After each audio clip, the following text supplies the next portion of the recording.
p.m. on Wednesday, November 5th, and I would like to call to order the Mashpee Public School Committee business meeting for tonight. Our first item on the agenda is the Pledge of Allegiance.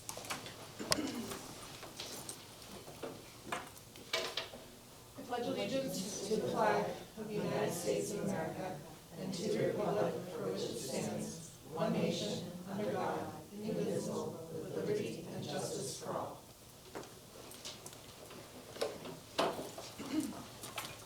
The Mashpee Public Schools recognize and honor the many generations of Wampanoag people who live and have been sustained in this territory for more than 10,000 years. On our consent agenda tonight, we have the approval of the minutes of October 15th and to ratify the agenda for tonight. Unless there's anything anyone feels they need to review or pull out from that, I'll entertain a motion to approve the consent agenda as presented. Madam Chair, I move we approve the consent agenda as presented. Thank you. A second? Second. Okay, any further discussion? Hearing none. Camille, how do you vote? Yes. Kelly? Yes. Brian? Yes. And I also am a yes. Thank you. Do we have any public announcements or agenda item requests from the school committee for future meetings? Okay. Hearing none, we'll move on. Anyone sign up for public comment tonight? At this time. Okay, thank you. And now to the star of our evening. We want to, for those of you who have been in our district for a while, you must have interacted at some point with Miss Mary Kate O'Brien, who is entering that next wonderful chapter of retirement. And while she will be missed, we are very honored to have her here tonight, and we wanted to just extend our thanks, our gratitude in a more appropriate way, I guess you could say. We have a few things here for you, but I don't know if anyone on the committee would like to say anything before we go into the stuff here. I don't think our microphones work. Mary Kay, from the bottom of my heart, thank you for all of your time and your energy and your love that you have dedicated to the children and the district of Mashpee, parents included. You touched my life in a very special way with my little one and all the children that came before him. So honestly, from the bottom of my heart, we will miss you. You have ingrained something in this district that is going to be very hard to replace, if ever replaceable. So again, we love you, we will miss you, and enjoy. Thank you. You're welcome. I just want to say thank you, Mary Kate. Katabaton Tamawish, which is a formal way of saying thank you in our language. You've been a great leader in the district. You've been a great mentor, and you've been a great friend to a lot of your peers here and helping them along the way in their journeys. And I see that, in the impact that you've made in their lives and their parents' lives and, a lot of the young people coming up. And you've been a great team player, switching different roles, being the principal here, going there, and being, that support and always doing it, with a smile on your face and, just being that happy person and bringing so much joy, to our all of our lives. So I just want to thank you for all the work that you've done and wish you the best of luck in your next endeavors. I'll say very quickly and shortly, although I don't have a very close relationship with you, I'm new on the committee here. It's wonderful to hear so many people speak so well of you and your dedication to the schools here in Mashpee. So with that, I just agree with everybody that's already spoken and saying thank you so much for your years of service. Thank you. Kira? Yeah, thank you so much for everything that you've brought to Mashpee Public Schools. It truly wouldn't be the same without your contributions, and I look forward to the next chapter and wish you the best. Thank you. And Mary Kate, in the short time that I've had the honor and privilege of knowing you, you've made quite an impact and an impression on me. So thank you for your words of wisdom, your support throughout this transition. I still recall very vividly our very first meeting when I was visiting the district. You're already missed. Not that we will miss you, you are already missed, and you will forever be in our hearts. So thank you so much for everything. Thank you. So, I personally also would like to thank you. You've been a teacher in this district.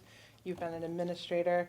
You've clearly dedicated your career and a great part of your life to the children of Mashpee through all of those roles that you've had here in our district. And I know you still live in Mashpee, and you hopefully are going to still be around and be a voice out there to help support the schools and, you know, be there. And I know you will be. But again, personally, the interactions I had with you as a parent with my own child when she was under your watch, I appreciate everything. I really am at a loss because it's tough to say goodbye, but it's not really goodbye. But I will miss seeing you more as regularly as we did see each other. And but I do wish you the best. I'm sure your husband's happy that you guys are going to have a little more time to do a little bit more stuff. But I do want to just quickly read into the record. The Commonwealth of Massachusetts, the House of Representatives, be it hereby known to all that the Massachusetts House of Representatives offers its sincerest congratulations to Mary Kate O'Brien in recognition of your 29 years of service to the children of Mashpee.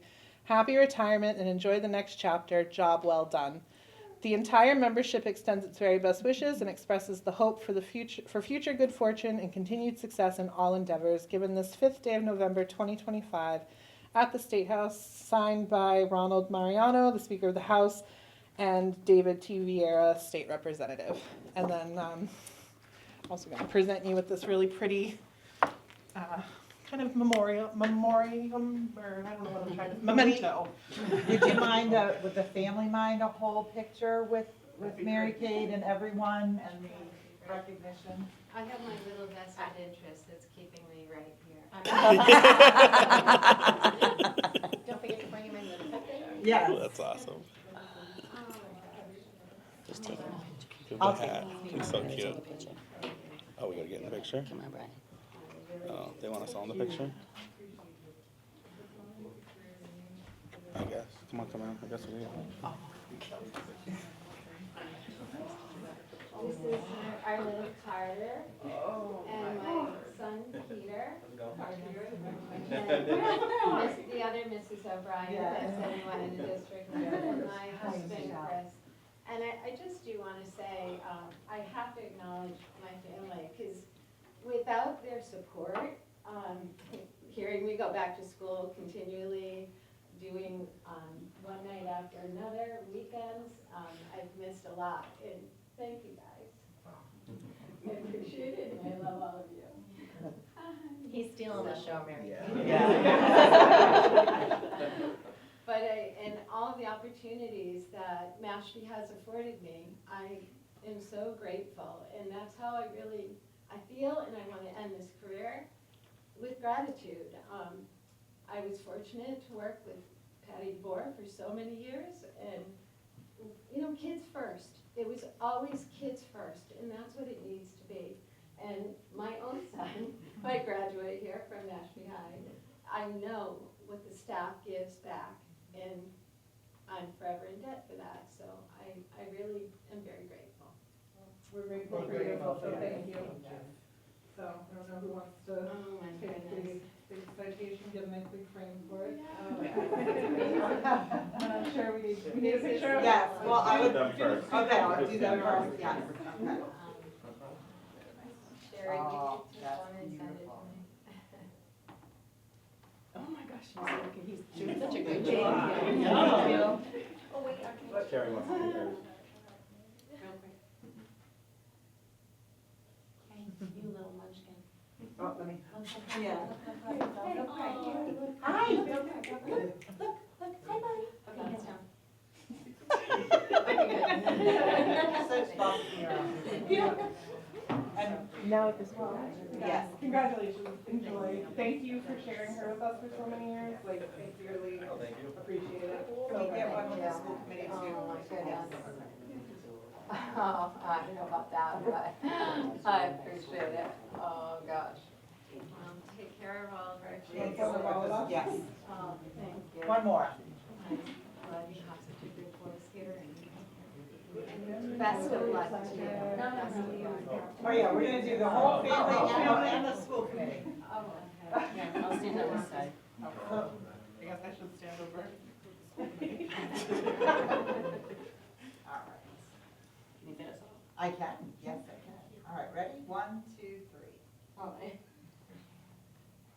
butt. I He took the just butt. turned his head a second. This has been There you go. the longest. Thank you. Oh my God. Recently returned, we just got back from 2 weeks in Ireland, had a fabulous trip, Good, so that good. was really great. Good. But, yeah, it's. Enjoy. Thank you. Can't wait to see him grow up. Oh my gosh, I know. Congratulations, guys. Enjoy it. So, I'll see you in a couple of years. Right? Yeah. I'm so glad you see something where. I'm not. She's watching. Thank you. So freaking cute. I wish you could be Cutie patootie. Really, I want this new team to be the most successful of any team that's been here. It's gonna be right for kids, and that's what we're here for. So, best of luck to all of you.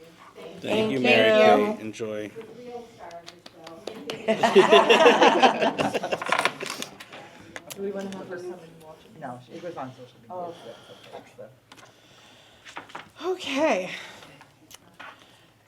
So we're gonna go from one superstar who is moving into the next part of her journey through this world to the next superstar who is about to spread her wings. So, Dr. Connors, if you'd like to, yeah. So tonight, and I will call her up shortly, we're proud to honor Delia Forts, class of 2026, as this year's Massachusetts Superintendent Academic Excellence Award recipient. Delia is the kind of student who makes us all say, wow. Very simply, just wow. She currently holds a 103.68 weighted GPA. Yep, 103, that's not a fever, it's her GPA. And she's doing it while taking some of the most challenging AP courses we offer. Her hard work has already earned her top recognitions, including the Yale Book Award, the AP Scholar Award, and the Harold P. Collins Award. But what makes Delia truly special goes beyond her academics. Both Ms. Hill, Ms. Brady, and I, or all three of us, were privileged to have a wonderful informal conversation with Delia. And she made it very clear how she uses her voice to make our school and our community better. She has served as the student representative here to the school committee, leading the Human Rights Club, organizing our Red Cross blood drive, and advocating for mental health awareness. She truly lifts others up. She mentors younger students and always leads with kindness and purpose.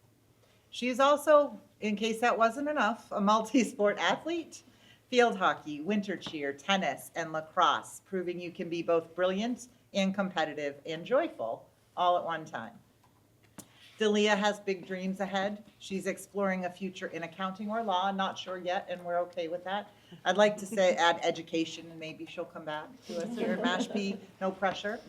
She's already setting her sights on some outstanding colleges, and she told us Bentley is very high on her list.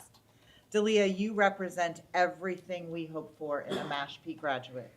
You are proud, empowered, connected, and deeply, deeply community-minded.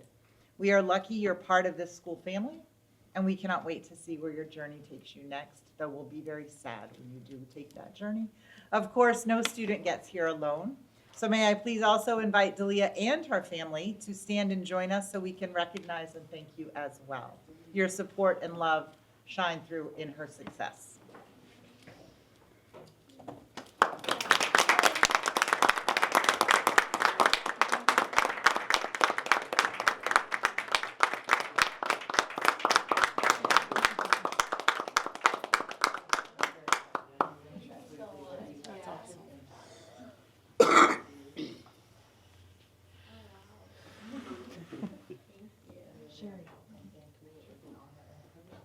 We can get some pictures. I know Ms. Brady already. I need a newsletter.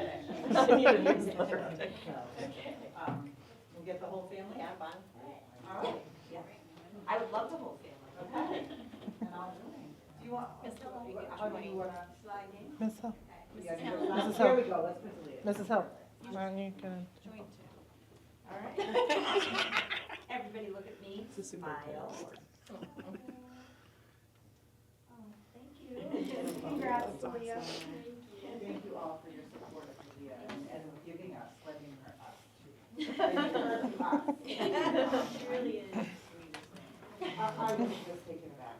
And giving her probably one of the best moments so far. Not so many amazing moments already this year, but thank you all. She's amazing. And thank you all for recognizing her and honoring her. Yeah, we're very proud. Yes, as you should be. We are very proud. She represents us well. Thank you all very much for being here. I appreciate it so much. Thank you so much. Thank you. Nice to meet you too. Kelly, did you want to I'm start? so happy that I could come to Mashpee and just be here because I feel like I've been able to flourish being here. So I'm really thankful for everyone here too. Keep up the good work. Okay. Okay. Yes. Wait, don't go anywhere. Don't go anywhere. Don't go We want to say anywhere. some nice stuff too. Sorry, I was. You guys hungry. can't leave yet. Yeah. Dr. Connor said it perfectly. You are the perfect example of a Mashpee graduate. You work hard, you play hard, and you have a strong heart. So go out there and conquer the stars. I know you'll never forget where you came from, and when you succeed, come back and tell us how you did. Congratulations, you deserve it. Thank you. You're welcome. I just want to thank you for the time that we spent together while you were here and advocating for the students. I'm really happy to see you recognized and honored for all the great work that you've done. And I personally feel, some gratitude because you are my younger cousin from your grandmother Kathy on the Pocknet side, and you're a tribal member.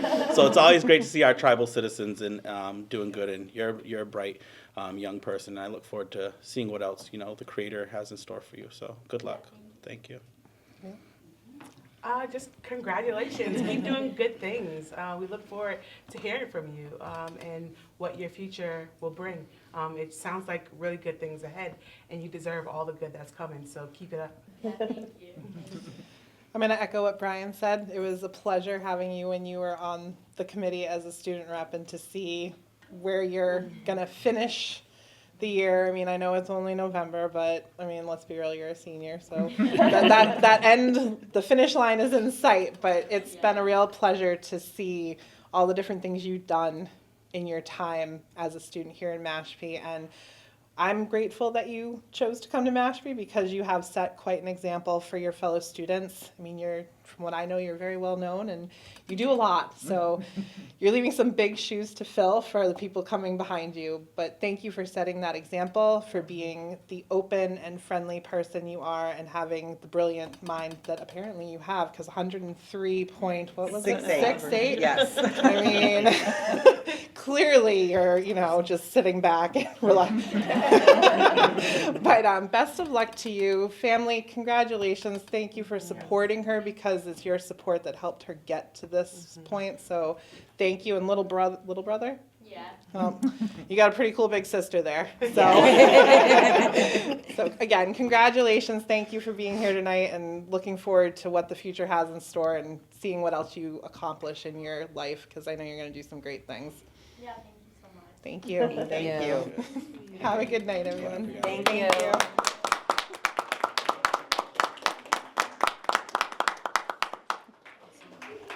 All right.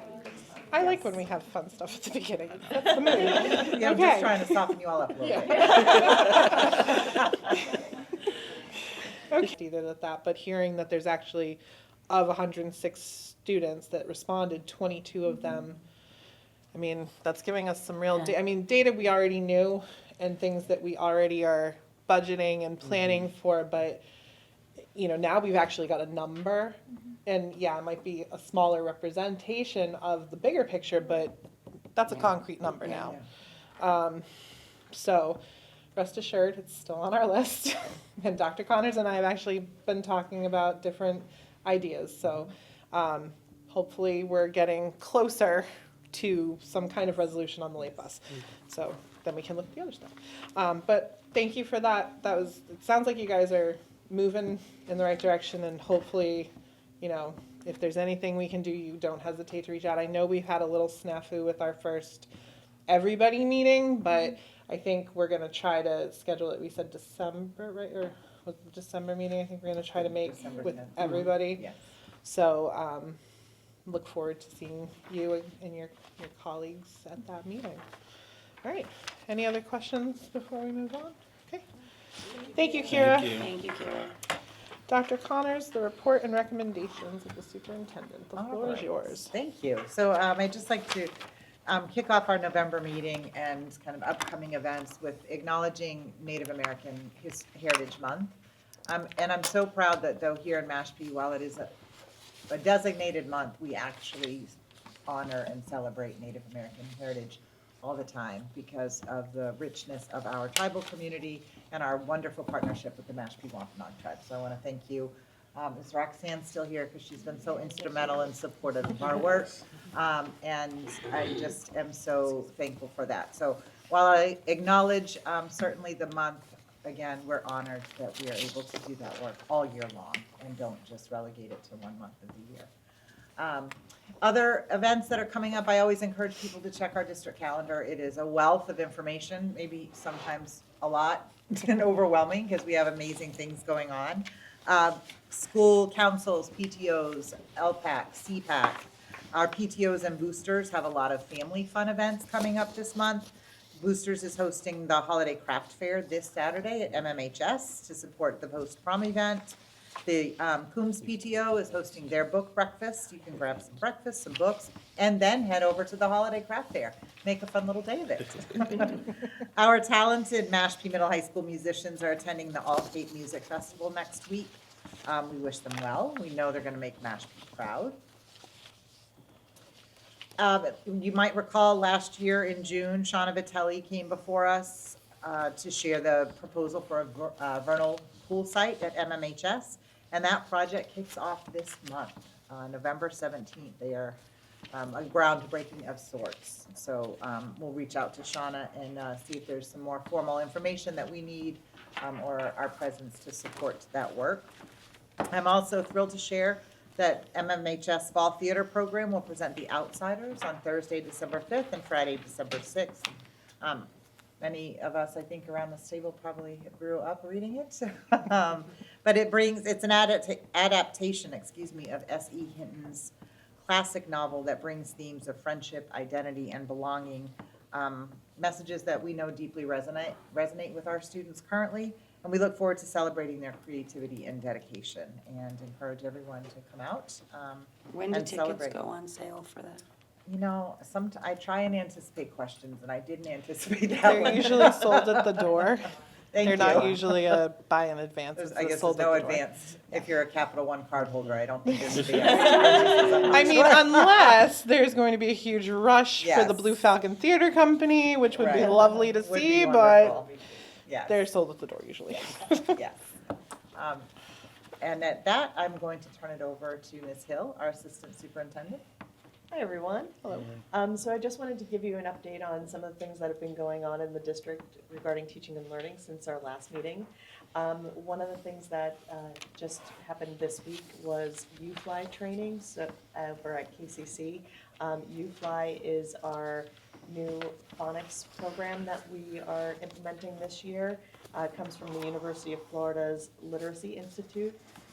We were fortunate enough to bring in trainers from Florida who met with the entire staff at KCC on the half day and then followed up with grade level meetings over the next 2 days. And so, you know, I went to one of the trainings, the principal attended the training as well, and the trainers really were excellent, got a lot of really great feedback from the teachers saying that it was so great to actually see it in action, and the trainers really were very talented, so it was very engaging, and I think teachers are feeling much more confident in, and they had wonderful questions that they asked during the presentation, which just demonstrated how thoughtful our teachers are in making sure that they're doing the best work they can possibly do with our youngest learners.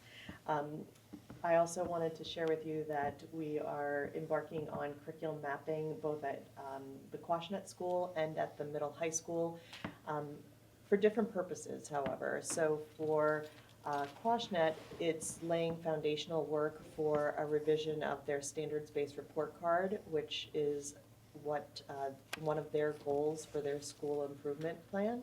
At the middle high school, it's work that they're doing as part of their NEASC accreditation process. And so both schools are embarking on that work and doing a really great job for the different purposes that they're seeking. So I'm working right now with the English Language Department, the ELD department. Our lead in that area, Courtney, and I'm going to say it incorrectly, Sheenless. Thank you. Courtney just gave birth to a beautiful little baby, and she's out on maternity leave, so I'm kind of taking the lead on that department in her absence. We are scheduled for a routine audit next year of our ELD department, part of regularly scheduled rotation. And so we are actually going to be embarking this year on basically running the audit internally right now, just to make sure all of our ducks are in a row and that we have all of the things that we need from both a compliance perspective, but also to make sure that we are doing the best work that we can to support our English language learners. So the team is very knowledgeable and ready to start doing that work. So I'm excited to learn along with them and to make sure that when we get to the audit, we're able to go, here you go, and and get a positive outcome from that process. I also wanted to share with you that we had a really wonderful follow-up meeting from our quarterly tribal partnership meeting. During that meeting, we addressed a lot of the things that came up during the quarterly partnership meeting and really worked with particularly the middle high school to talk about things like college and career readiness and really trying to make sure that we were doing more direct outreach for our tribal students to really encourage them to work on their college and career plan.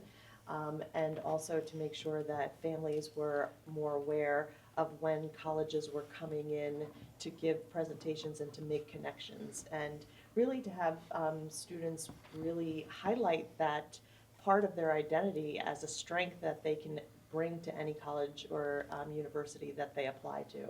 So we had a wonderful conversation about that. We also talked about the Indian Ed program and the tutoring program.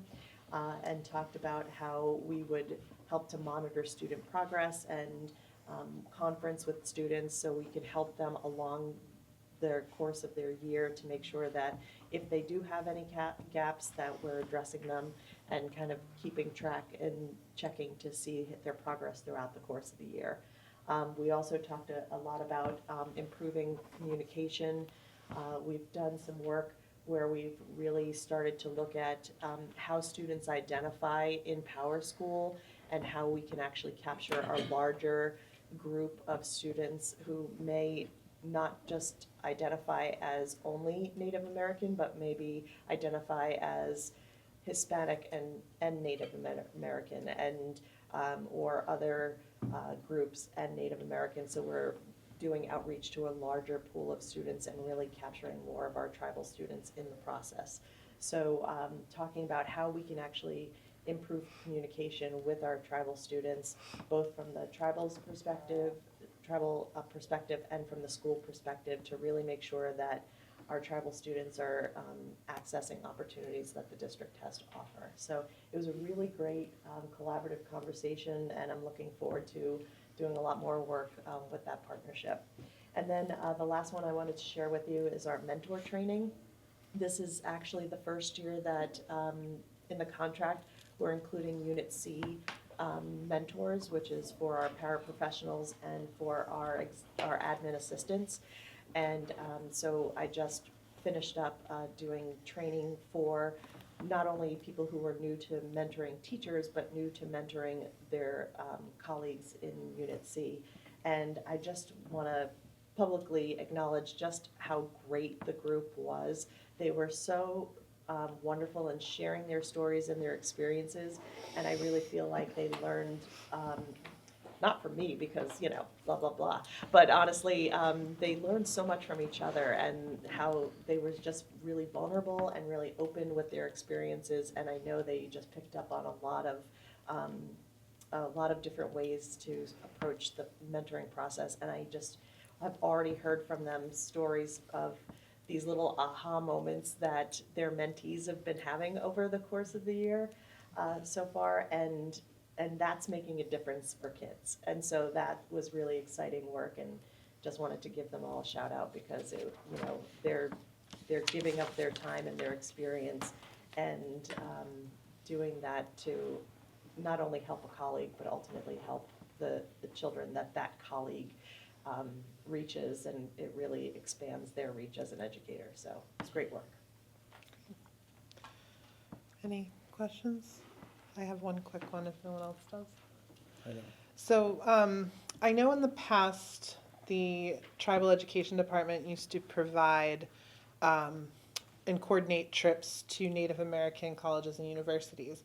Do we, as a district, invite those colleges to our district to visit? Like, I just want to make sure we're including, like, when we have our college fairs, are we reaching out to those same universities that, because I know there was a question as to whether or not those trips could continue through the education department, but are we reaching out and inviting them as well? So one of the schools that has a wonderful tribal education program is Syracuse University, and that was something that members of the tribal community had shared, that was something they really wanted our students to be able to connect with.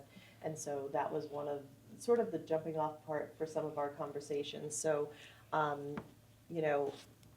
that I know that particular university was invited in, and that happened recently, that visit. So I can find out from Lindsay about what other schools that have those partnerships or that Well, have I know those John used programs. to take, it was John, right? Who would Yes. take the Yeah. student, I'm sorry? Yeah, John Hanlon. Yeah, Yes. would take groups of students to, predominantly Native American universities. And I'm just, aside from programs in a university, these were like specific, like historic Black colleges and universities, Sure. like that type of environment, and bring them in as well. I just want to make sure if the education department is no longer able to provide those trips, which I think there was the grant that is potentially going to be able to continue that.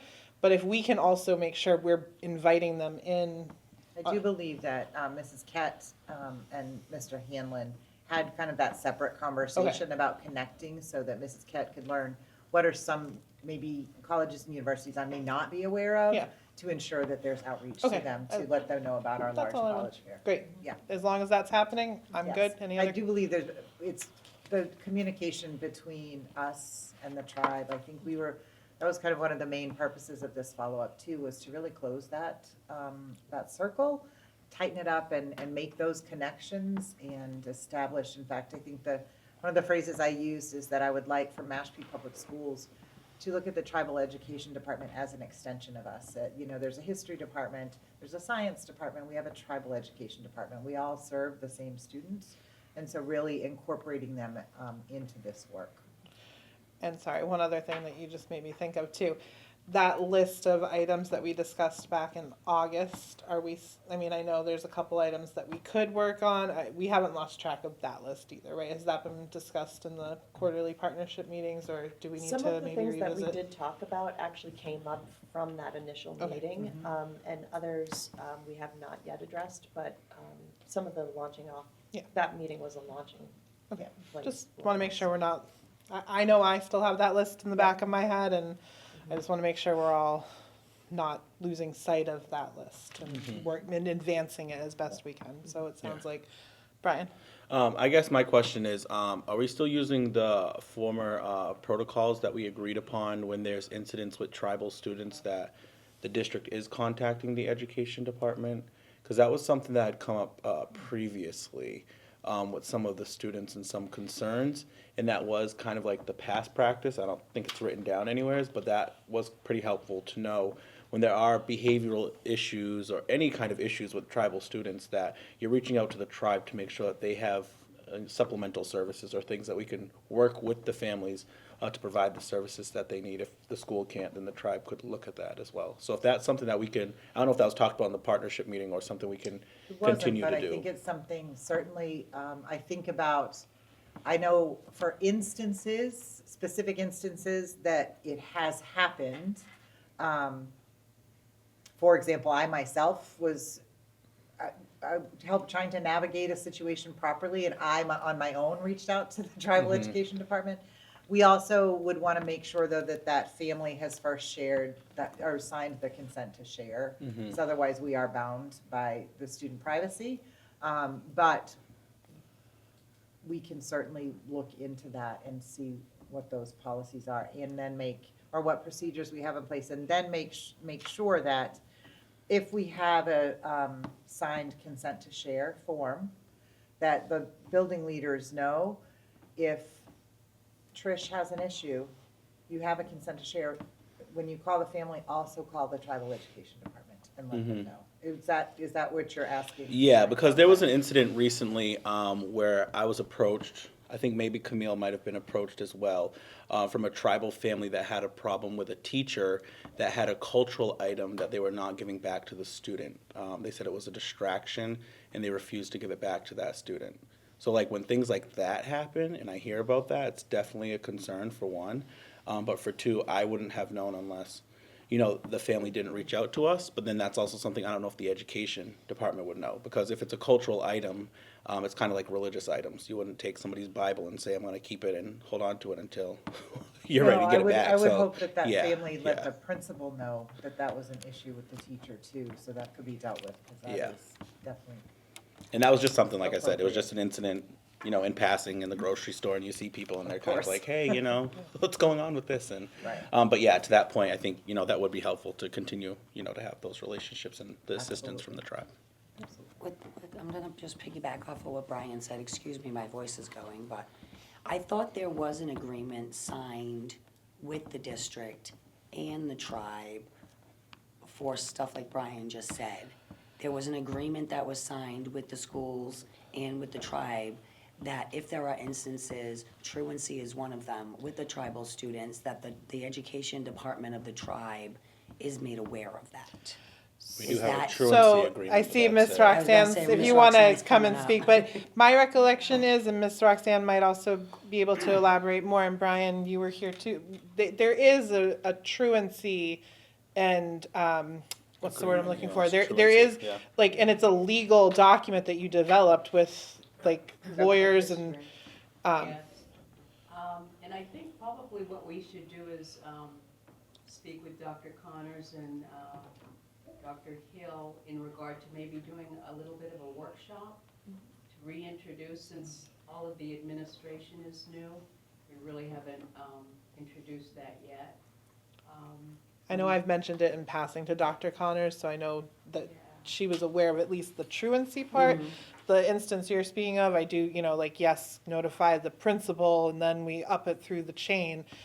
Do I think it's right? No, but, it's always, the principal should be notified first. But if there's more that we can do to strengthen what the principals, what Dr. Connors and the administration can do to support those families when they have that type of interaction that isn't a good interaction, that we don't want, we celebrate our diversity, we don't want to stifle it, and we definitely do not want to disrespect people's personal beliefs or sacred holdings that they, things that they hold sacred to themselves or to their culture or to who they are.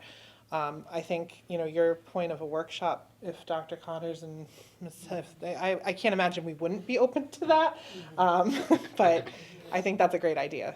And we have already, we've had 4 student cases where the district has brought us in, or a parent has brought us in with the building, and Dr. Connors has been there. And so it's already started great guns with the new administration, and we appreciate that. But I think sometimes too, with a situation that was just described, people might not think outside the box of this is an academic or behavioral situation. So it's maybe something else. So I think it's just applying those same concepts to different situations. But we're always there, and I think the district knows that. We appreciate that. Yeah. Thank you. Thank you. Thank you. Can I just say one item. Yes. On another note, similarly to the ELD review, special ed will be going through a formal review by DESI next year, and we're doing our own internal sort of practice audit this year in preparation for that same, our similar process for our department. Awesome. Thank you. Awesome. Thank you. Thank you, Dr. Bennett. All right, so just continuing through the items on the agenda, just to touch base on enrollment, I apologize, there's a typo. While yes, unfortunately, our enrollment is the lowest that it has been, as you notice on your sheet, going back as far as the 17-18 school year, it is 1368 currently. One thing that you can notice on that sheet is the numbers, though, are really remaining constant in terms of choosing other schools such as Cape Cod Tech, Sturgis, or choosing to be homeschooled. Those numbers haven't fluctuated with great significance over the last 3 years. I'll talk more in depth in a moment about school choice, but we're starting to break even. In other words, we are the same number that are coming out, leaving us, are also coming to us, and there are many more implications to that numbers as well, but I'll talk about that shortly. I'm proud to say that our attendance is at 94.9%. That's higher. Last year it was 94.8, so there's an improvement. And the year before that, in school year 23-24, it was 94.6. So we're holding steady. We still have some work to do. I'd love to see it higher, but we'll get there with some targeted support. As you look at athletics, important this time of year as we wind down one season tournaments, and of course our Thanksgiving football game. Ms. Hill and Ms. De La Hoya will be sporting Falcon blue. Nothing sandwich oriented will be permitted at the Thanksgiving game. I think that's actually written into our contract. I think it is a good check, clearly, I think, yes. I think Ms. Robinson actually snuck that in. Yes, I believe that was part of their interview with school committee. That was a stipulation upon recommendation for hire. Get you some pom-poms. So we're very excited about that. And then just some information from Consuelo regarding our outreach, community outreach. We are Mashpee. You see the community and volunteer engagement. I was so, I know many of us at this table over the last couple of days were able to participate in the mock interviews at Mashpee Middle High School with the seniors. And to just look around, of course, our kids were amazing. That goes without saying. But the community members that show up and volunteer their time for almost 3 hours is just such a testament to that we are Mashpee and we are a connected community. So that was awesome. Awesome to see. Before you, I'm sorry, Yes, before you move forward, yes, ma'am. I like the sales graphs, but can we get smaller numbers? Oh, yeah, I see what. 0 to the 10,000. Yes. Good point, Kelly. I'm like, you know, and again, I will be the biggest advocate of Mashpee and spirit wear and everything else, but trying to find different ways, and I know the van has gone out there. We had mentioned before, you know, the farmers markets, wherever we can stick that thing to try to make, you know, us known out there. And the sales for October, was that mainly from our open houses? Is that where that money is coming from? Well, open houses were September, so probably reverse that. Yeah, open houses were September. Okay. So October could have been games, a number of different functions, I'm not Oktoberfest. sure.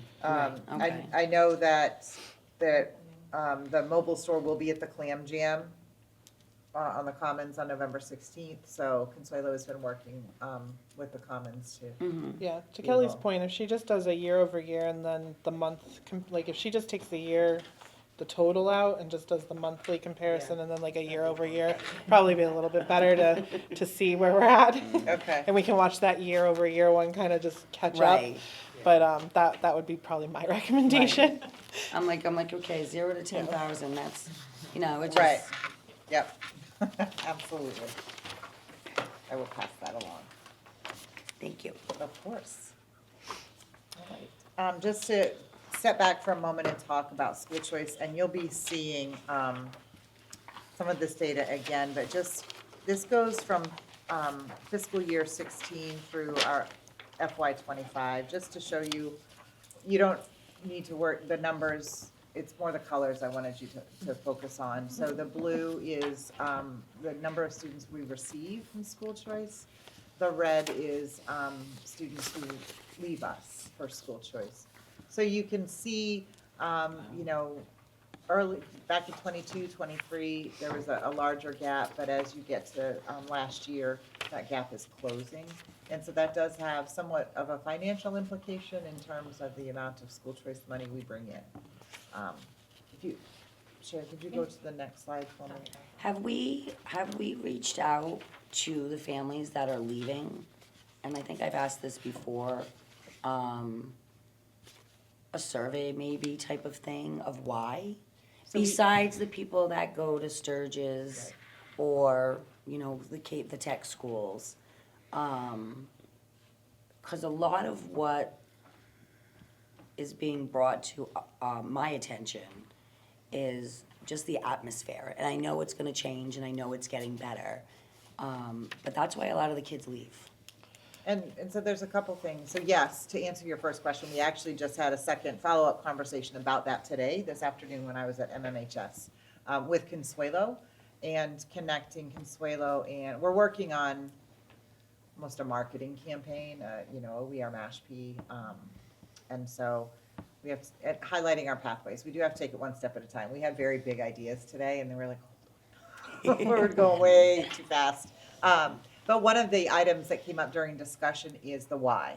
Why are people leaving? You know, we can hypothesize that there's a large number of students that go to Falmouth, for example, because back in the day when Mashpee only went to 8th grade, maybe their families, right? Like, so I'll use Kathy as an example. Kathy, did you go to Falmouth? I did. Okay. I graduated 8th grade in this building and so- off to Falmouth I went. So she may have, what if Kathy said, I want Lily to go to Falmouth High because that was my experience? That could be part of it, but I'm simply hypothesizing. So we did say that we're gonna work on some outreach to see if we could get stronger information about the why people are leaving. I wanna dig a little deeper personally as superintendent about the atmosphere because I've been up at Mashpee Middle High School a lot lately for different things that we're doing and trying to get off the ground. And I'm, again, where I come from versus, I am amazed. There's not a student in the hallway. The classes, the students are focused, they're engaged. There is not, so I want to learn more from the students and I will get there, certainly, to better understand what they mean by the atmosphere as kind of dissuading people. But yes, so to answer, long story, short answer, yes, we are absolutely working on that because we have that same wondering. And so I just wanted to show you, to the left of the screen, those are where our students are going. As you can see, Falmouth and Sandwich are the highest, Barnstable in third. So 43 to Falmouth, 22 to Sandwich, 40, I'm looking at last school year is 40. Sandwich is 27. And then coming in, we do get a lot from Barnstable, and a lot from Falmouth, which is interesting, and a lot from Sandwich. So it's almost like we're trading. Not sure, but certainly worth looking into. We don't have our current numbers yet because those aren't finalized. So just wanted to give you that glimpse. And with that, I will turn it over to Monica for, this is just our current fiscal year update. And then those slides are not yet, Kathy. The ones you, Okay. yep. No, this is the normal one. Okay. But- Yeah, but she just has your normal handout. School choice was on top of this one. Yes, because I'm gonna have to refer you back to it. So if you look at the budget to actual, and you remember last time, we had less encumbrances. Now we've tried to put in as much as we know that is gonna happen every year. So we make sure that we cover our basics. Again, the three negatives there are technology, which we are going to cover at the end of the year with school choice. Out of district is over budget, and the utilities were still to make sure that that's the phone, the last one. The other expenses is the phone lines. The change happened in October, so we still have that encumbrance there until we see the results of the change that Sean Maroney did with the phones. Any questions on this one? Okay, the revolving accounts. If you remember last time, I had mentioned that we had received a little bit that was frozen from the ESSER. Part of that Gosnell invoice that we hadn't paid from previous years because it hadn't gotten to us was paid with that. And the other part had been paid by non-resident tuition, but we changed that. We changed it and charged it to school choice because we had to charge it to a revolving account because it was closed. I do want to make a mention here about food services. There's a little asterisk because DESI has let us know that we have funds for the claims for October and November, and most likely December will be able to be covered as well if the shutdown continues. I do want to give a shout out to both Director and Assistant Director Catherine and Kristen, because they are on the ball, and the minute that the month closes, they are putting in the claim. Not every district does the same. So some of them are trying to catch up now. But yeah, Monday, they put in October. So shout out for them because they are on top of it. Any questions on this one? Okay, and then the school choice account, you see a higher balance than what we project for this year because we still are paying some of the encumbered amounts for the HVAC.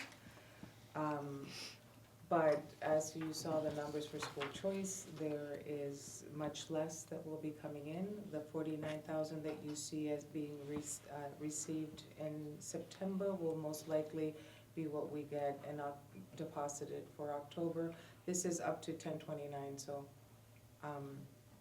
it wasn't deposited yet. In January, they usually do a little revision of the amount, so that amount may change and most likely will go down because of the 3 students that we have as a difference in school choice coming in and going out. Questions on this one? I don't have a question about the monies. I just, Revolving account? yeah, no, the school choice accounts. I have a question on the progress of the HVAC.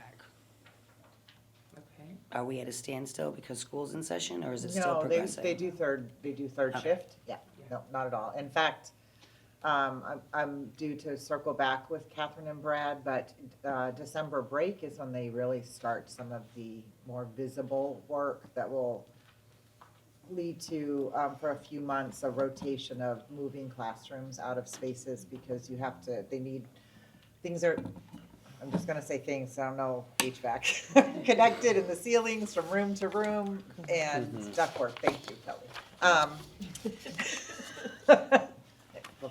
And so they have to, and the heat has to be completely off, so they'll be moving classrooms, Okay. but they have a plan, Miss Brady is on board, her team is on board, teachers know, so,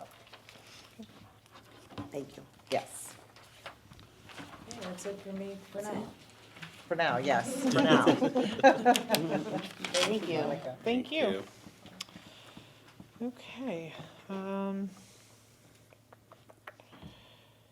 Just looking back here, so Dr. Conjure, district review, strategic planning, safety, is that coming Oh, later? I could just speak to them very quickly, yes, sorry, I forgot to Okay. put a slide in there as a Just want to make placeholder. sure before we move forward. Nope, thank you. So district review, we did have our debrief preliminary call, I think it was last week. They just share preliminary themes, which I wouldn't even bother sharing publicly because they could change. So I will say that as we interacted with them, I wasn't surprised by some of the things that they found at all.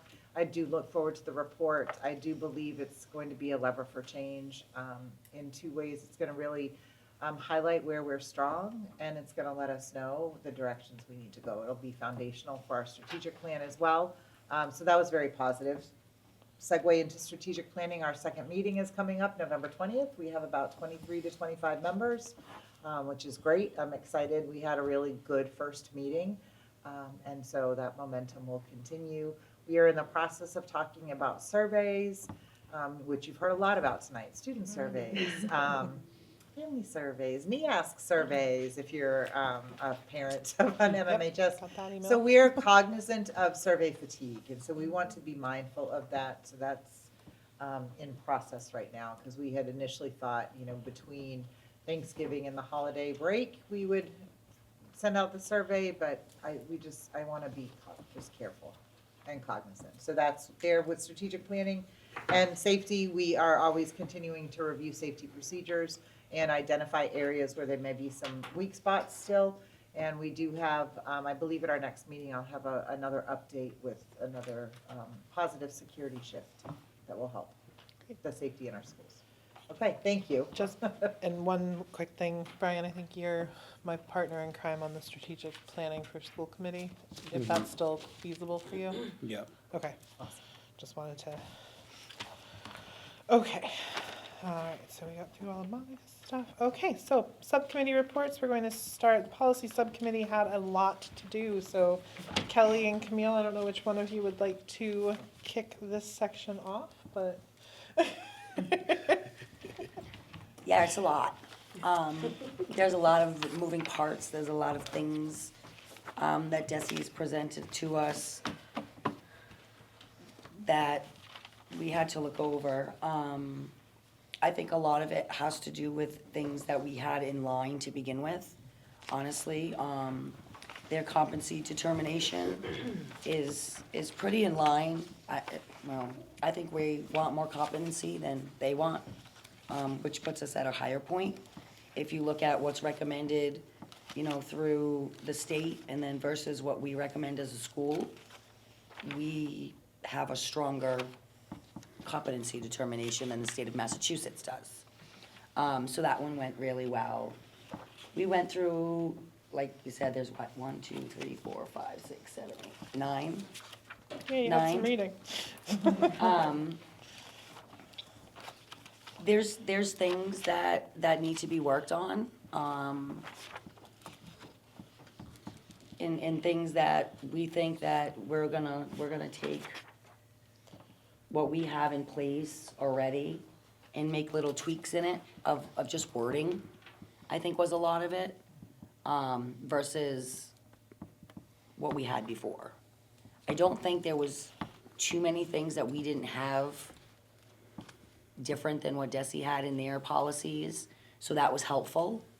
But through the three of us, we'll definitely get all this stuff done. Like I said, our competency determination,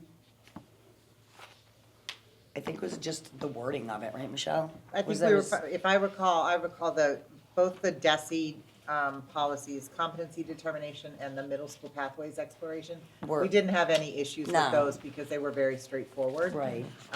It was the next two policies, memorials and access to building and grounds, to your point, Kelly, about Yes. wording. And so as I said I would, I promised you and Camille, I would put some suggested wording together based on your feedback. Those were linked here. There's also a handout in your packets. I put it on the screen as well, so when you're ready for memorials, we can tackle that one first. But yes. Just a point of clarification. Are we looking to approve these, or is this the first read? Are we looking for a motion to waive the first read so we can approve some of these, or? I defer to the committee. My understanding was, I was thinking first read, because I know they came in and we kind of immediately just said, policy subcommittee, do your thing. I mean, we're able to vote if we would like to. I mean, it's up to us. If someone wanted to put forward a motion to dispense with the first reading and approve some and hold on others, that's an option. You know, you guys did a great job with your recommendations. I really appreciate this spreadsheet here. I mean, If I may, there's only there's one timeliness that I would request a waiver of the first read for a vote. That is the competency, competency determination is due to the state by December 31st. We have time. Yeah. it's the middle school pathways that Right. was due November 1st. I did put in an extension. Okay. And state that school, it had already it was recommended by subcommittee that needed school committee approval.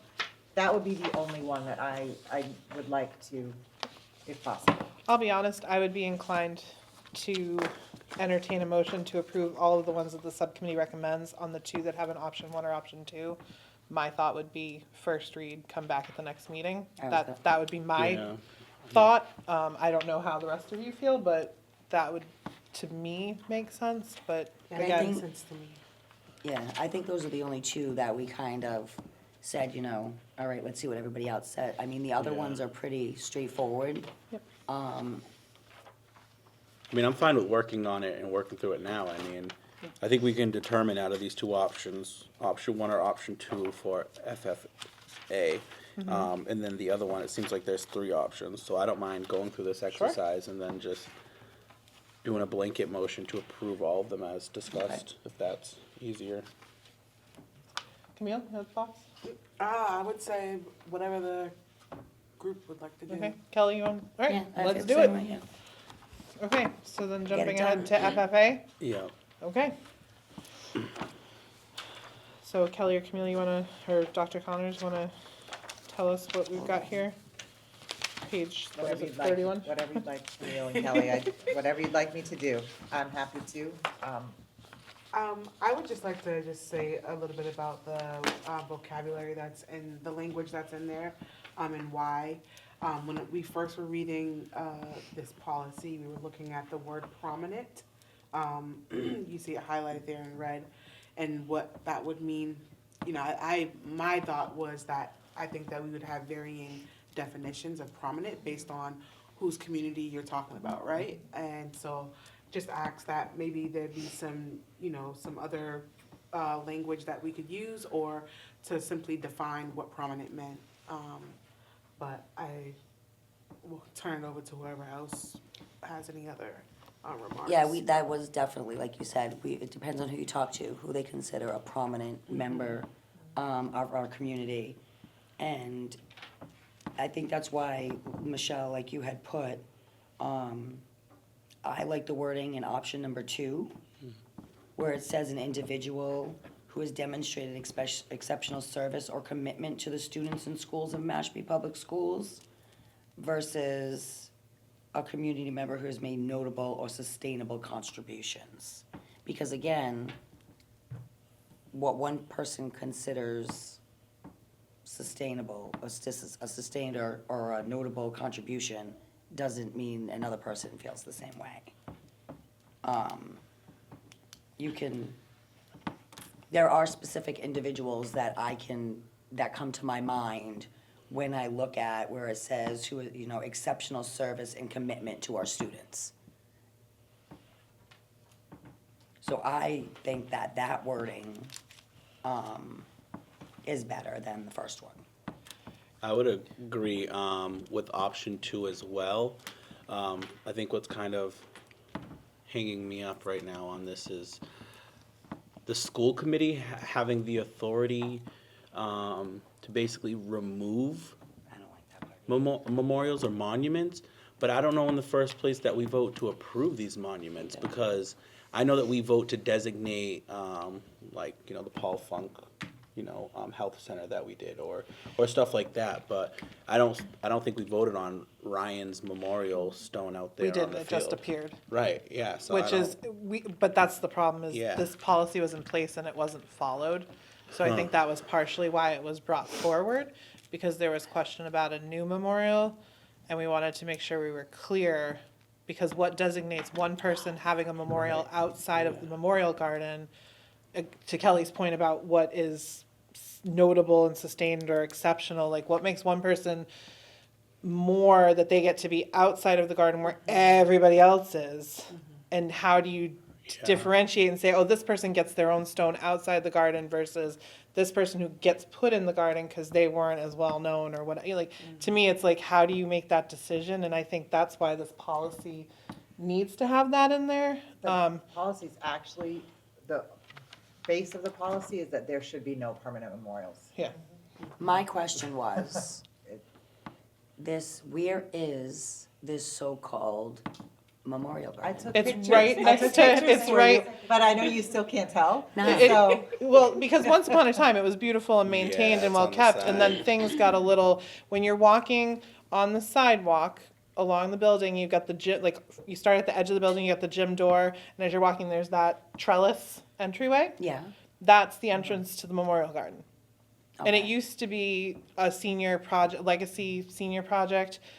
COVID happened, I think, it just kind of, things happened, it felt, somebody did recently, though, clean it up. If I I'm- thought, when I walked in there, it did feel very peaceful to me. I It's took that quiet picture in there. standing at the beginning, Yeah. and just, it really felt It's like a quiet. special place. Okay. It definitely Yeah. did. And I went there on, it was a gray, blustery day, and it's And still. in the spring, it's very, the shrubs grow in, there are flowers planted in there. It is a very So what- nice garden space that also has these memorial bricks to memorialize.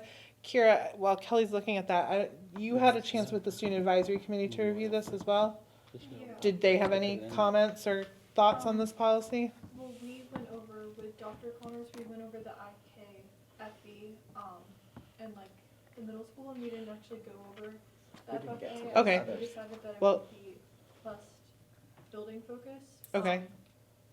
Looking at it now, do you have any thoughts? Yeah, I do have actually like a question. What role would like grieving family members play in determining if the death of their student, where they would be memorialized? Like what role would they play rather than the school committee taking action? Like how does this policy work into the wishes of the family?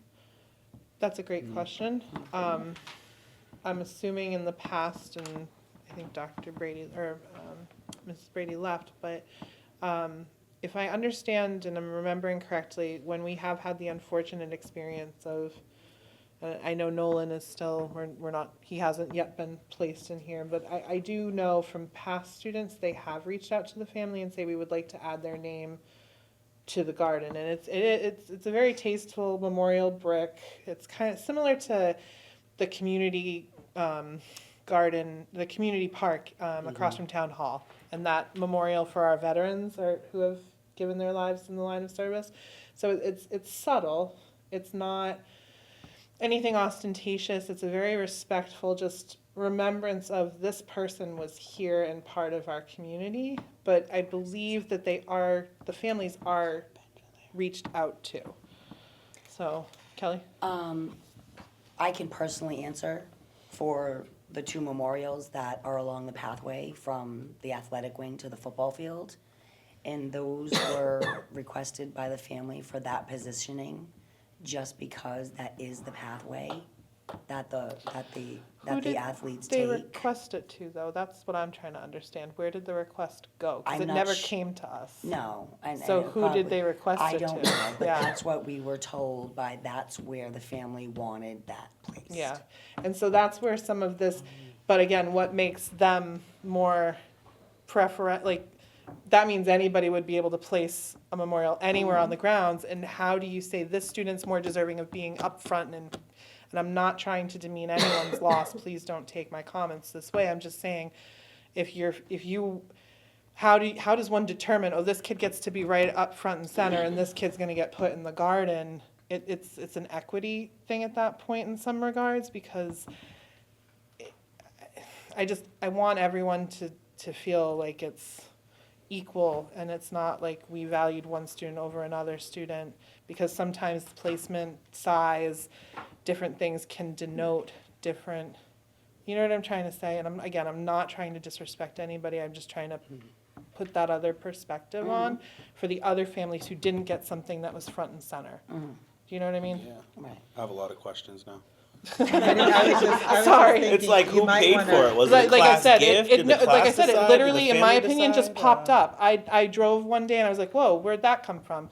And it never came to the school committee. I'm not sure about the rock itself. So the rock, I believe, is Ryan. Yes. Yeah. And if you, I clearly There's didn't one take a behind. photography class. There's the tree, Yeah, little tree That's still. Nolan. That's Nolan's Yes. tree, in remembrance of Nolan. Yeah. So I tried to get them both in the picture. I was not a believe photographer. the rock was a class, or maybe the plaque on the rock was a class gift. No, I don't believe it I- was. He wasn't in that He wasn't in class. that, He that's the thing, it graduated happened, before. exactly, he had already graduated and was out of the district, it was done after.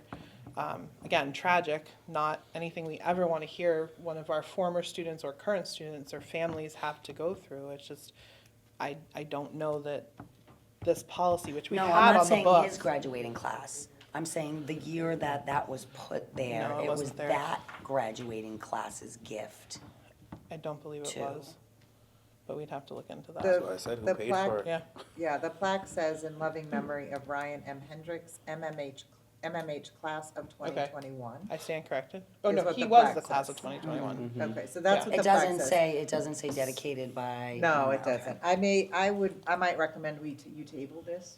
There's a lot here. Yeah. The foundation of the policy in general is that there should be no permanent memorials. Yeah. It doesn't sound like that's the will of the committee.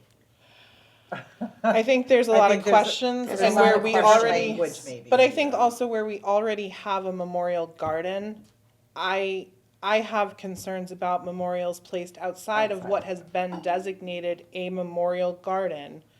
Because again, how do we say this student gets this special memorial outside the garden, but, oh, this kid just gets a brick? Like- But how many of the population know that there is a memorial garden? Most people do. I didn't know. Okay, well, I don't know. I'm still fine with option two, just to fix it and keep it moving. I mean, I'm not trying to say we're gonna remove it. I mean, it I does give wasn't us the saying we're removing discretion, anything either, yeah. To remove it in the future or the next school committee or, but I mean, would be maybe- fine to set it, right. say that this is the cap. This Because is if the we don't moving- approve this right. policy, you're gonna have somebody else put something out there I tomorrow. agree. Right. I agree. No, I agree with that. So, I mean, if we wanna go back and say no memorial garden and get rid of all of them, I mean, but I think it's already, No. that has already Yeah. kinda left. I And we think have one. I do, It's just- I agree with Brian. If we go with the option, moving forward from now, going forward, there is no more permanent memorials that will be placed outside of the memorial garden. Or without the The consent vote of of- the school yes, committee to yes. say, yes, Yes. we're gonna add this brick because that's what we do. It didn't, again, how the other memorials happened, they never came to us, so. But they're there, and They're there's nothing there. we can do about it now, so. Is there benches in this memorial garden? Like places for the kids to sit, or the families to sit? No? Again, it used to be a legacy senior project, if some senior wanted to build some benches and, Because isn't that how this got brought about, was somebody wanted to put a bench? there was discussion about that, yes. Yes. I am meeting with the class advisors, not just me. Many of us are meeting with the class advisors tomorrow. I Okay. can certainly ask.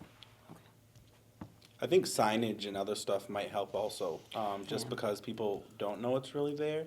And I think that there's other ways that we can work with guidance, and maybe, the student, advisory council to make sure that, you know that this is here. And if it does happen that, the students and the administration are kind of helping the families, and their peers as you're grieving to say, this is what we have already in place. Maybe we get a brick, or maybe we do a bench in the memorial garden for this particular person, but letting it know that that is the designated area, Because that's not the only place, right? Isn't this a memorial garden out here? It's small, It's but like it's more fenced, informal, yeah. and I think they just put, I wanna say, well, at Coombs School, you've got the Louise Doyle, like that front, like one of the gardens in front, like the bricked Yeah. off gardens is the Louise Doyle Memorial Garden, cause she was a teacher and then the principal, And then we have the bookcases that were dedicated Yeah. to Okemos and Bryson. yes, Which are out front. the little libraries, Yep, yep. the little libraries. And then here, as you walk up, that little, like, I don't know that it has an official name though, does I it? thought it had a name. It on has, there, it's the but friend, I thought it was like the friendship, That little thing that this goes. with the thing little right here garden. With the thingy. stone and Yeah, the- okay. Yeah. Not the labyrinth. We're talking when you're walking up the main entry and the first door is on the right and there's that little like, do you know what I'm talking about now? It's got the little picket fence in front of it. Yeah. So yeah, it would have to apply to all of those, I would think. I mean, I don't know that anybody's placed anything in the Louise Doyle Memorial Garden, because that's pretty well gardened and tended to. I know they sometimes will plant sunflowers in there as like a class Right. project, but I don't know. Well, to that point though, is that something that we can strike in here? Because technically those bookcases aren't permanent memorials, or would they be? As permanent as they I know. stand up. They're I mean, pieces of wood, I they mean, are but wood. still. Well, because they I don't already wanna get exist, caught up on it, but but you yeah. have language there that Yeah. they already Yeah. exist, so you don't have to worry about them, Yeah. they can stay. Yeah.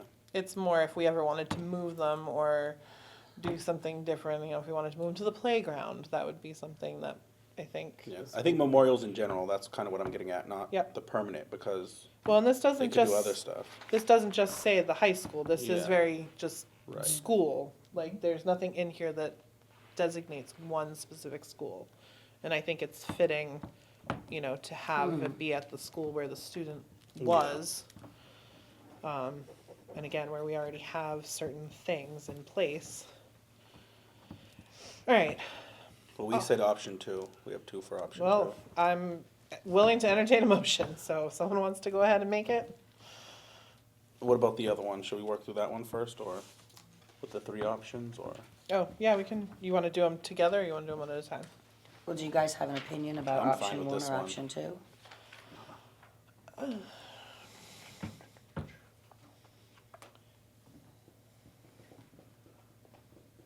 I'm fine with option 2. Camille?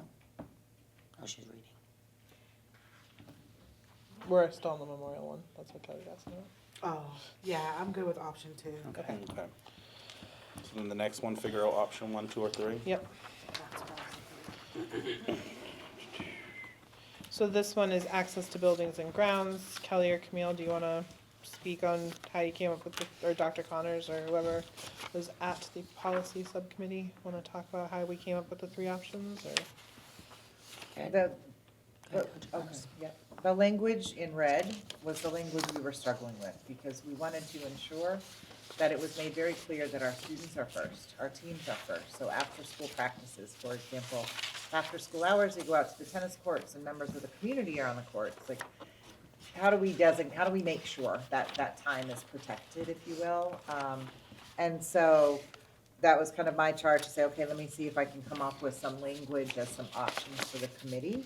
And so I was able to put together 3 that might address, again, the request to provide greater clarity on that phrase to ensure our teams have access to fields, the track, the tennis courts for practice and games or matches at all times. And so that, therein lie the 3 different options of what the policy could look like as a whole. Now, my only question on this, Michelle, Yes. would be, like, I like the one that goes through, like, the school, the district, the community. So what would be considered district programs? They are Mashpee Public Schools sponsored events. Okay, so the rec department are not That's considered district programs? community. Nope, that's a Okay. community program. Travel, sports is community, okay, District would be like field day or yeah. Yep, like the PTO whole. the held back to school event. barbecue, Yeah, okay. like those things that it's, Would be district sponsored. that- yeah. Yes. I like option 1, I'm just gonna say that right now. The same, I don't have any objections. Yeah, I like that I one think too. option 1 is clear, concise. Mhm. I think it's first it clearly states that Yeah, they have first priority of all school ground, like, and I like how it's worded, all school grounds and facilities, meaning you may wanna just walk laps around, the Quashnet school, but no, like, you can't just walk laps, like, you have and to. I mean, and I think that a lot of this really came from stuff that has happened this year, at the high school. The kids are out there practicing and trying to do their stuff, and there's people walking through the field and that are a little unfriendly. There's people on the track well, the track team's trying to, the cross-country team's trying to practice, or football, or lacrosse, or soccer, or somebody's trying to, and the community's in there, and they're just walking around the track. So I think a lot of this came from, honestly, the words of our kids, who said, hey, wait a minute, something ain't right here. All right. So, Madam Chair, can I make a motion to dispense with the first read of the policies reviewed and recommended for adoption to the school committee from Dr. Michelle Connors, Kelly Robson, Camille Madison, policy subcommittee members, from the memo dated October 29th, 2025, in regards to the school committee policy overview? I'll second that. Thank you, Brian, and thank you, Kelly. So we have a motion to dispense with the first read. Any further discussion? Hearing none. Camille? Yes. Kelly? Yes. Brian? Yes. I also am a yes. Okay, I'll entertain, Madam Chair, I'll make a motion to approve the policies reviewed and recommended for adoption, stated on the memo from Dr. Michelle Connors and myself and Camille Madison as policy subcommittee members to adopt these policies policies and recommendations. could you clarify in that motion FFA and ECA? And, Which option? Yep. Going with option number 2 for the FFA and option number 1 for the ECAB. Thank you. We have a motion. Do I have a second? Second? Thank you, Camille. Any further discussion? Hearing none. Camille? Yes. Kelly? Yes. Brian? Yes. I also am a yes. All right, thank you everyone for your work on those policies. Again, it was a lot, and I appreciate the thought and work you put into wordsmithing, and I know it's never easy to do that, so. Thank you. And I just have to give huge kudos to Sherry, who put all of that work of that subcommittee in an organized fashion. Because I was like, I don't know how are we gonna lay this out so we can get through it? And so Sherry worked you, Miss magic, Sherry. as she always does. So thank you, Sherry. Thank you, Sherry. Okay, so All now we're on to your right. slides. So, this one is a little different in terms of it's not just a straightforward calendar vote. I mean, it can be, but, so Sherry's getting everything ready. I look at the calendar and I'm not gonna lie, I'm always, as an educator, I'm gonna go to when's the last day. It just, I'm like a child, I guess, in that sense. And so I looked at it, I'm like, wow, that seems really late. Sherry pointed out the contract language to me. And I said, okay, I see how this calendar, version 1 aligns with the contract language. But there's a little line in there that says the superintendent can get input from the association in developing the calendar. So I thought, well, when you look at the start date in version 1, and then you think of when we started this particular school year, we actually did start kind of that week of August 25th. So just kind of giving you some background. So I did meet with union leadership and asked if they would be opposed to us surveying the membership, because it does give the option of asking the members what they might want. So on the next slide, we did put out a survey. This is just language that we put in the survey to give them and to show you the difference in the two versions. So version 1,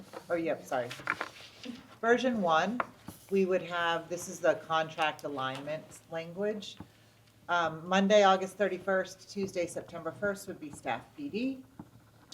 Students would begin September 2nd for grades 1st through 12th, September 3rd for pre-K and kindergarten. Then you have, so again, 2 days of school that week, then your 4-day weekend for Labor Day. Our last day, if there are no snow days, is June 21st. With that calendar, it does fully align with the contract language. It does provides a gradual start, 2 staff days, 2 student days before the long weekend. I will say that historically, student attendance during those 2 days before Labor Day, when it's just 2 days of school, has been low. And these are just facts that I presented in the survey with collaboration from the union. Version 2 is an earlier start, so it would look like staff PD Monday, August 24th and Tuesday, August 25th, which falls right in line with how this past school year started. Students would begin on August 26th for 1st through 12th, and the 27th for pre-K and kindergarten. Then you're in school until Friday before Labor Day, which is a 4-day weekend. The last day of school with no snow days will be June 11th. It does begin 1 week earlier than the contract states, the contract language. But in speaking with the union, if this is the vote, it would require just a mutual non-precedent setting agreement, meaning we're doing it for this year. It's not forever lasting, there's no past practice. It does provide additional instructional time in the fall, and does end the school year earlier. And it offers a longer stretch of instructional continuity before the first, long weekend. So those are just, again, facts that I presented. And this is the data of 213 responses. Wow. Close, but 49.3% is version 2. There were 11 teachers, or 11 staff members, pardon me, this was anonymous also, who had no preference. My guess is that those are people who have to work 12 months. That's probably what it is, because I sent it out to everyone who would be impacted by this. So it's probably those people who have extended contracts, 215 days or something. So I wanted to present, obviously it is your vote, but I wanted to at least present the data to you and how we came about that. And yes, it's just first read, sorry. Thank you, Sherry. All right, well, thank you for collecting that data. If anybody have any questions now, again, reminder, first read, we do not have to vote on this tonight. I think it's, I don't know, Kelly, anything, Brian, anybody, Neil? Nothing? So with speaking with the union leaders, did it seem like it would be that much of an issue to do version 2 versus version 1? It wasn't about an issue that when I approached them, I just said, would you mind if we asked their preference? And that it would be a joint, like it was almost like I sent out the email, but it was signed by Suzanne and I. Okay. So we were in mutual agreement that we are both parties, labor and management, if you will, are seeking this information so that membership has a voice. And as a recommendation to school committee, not a recommendation, but as data for you to use in your decision making. In my opinion, I never liked the 2 days before Labor Day, again, with them coming back to school and getting into a routine, that does not promote a routine. Especially with our littlest ones, and you finally get them settled, and then they're gone for 4 days, and then you bring them back and they're all over the place again. Getting out of school sooner, honestly, would probably be more beneficial for the teachers and the kids. But I think version 2 is educationally more sound for our kids. That's just my opinion. Thank you, Kelly. Brian, do you have any thoughts or anything you want to share now, or? Yeah, my option would be option 2, but I guess I would be more interested in how do we work with the association on, because you said it was like kind of like a one-off, but obviously this would be something maybe we'd have to look forward with negotiations and stuff, because, I mean, we are kind of following some of the other districts around here, and it is hard when, some of the schools are going back and then they get out a little later and you have cousins and family friends and everybody else wants to have sleepovers and all that good stuff that you do.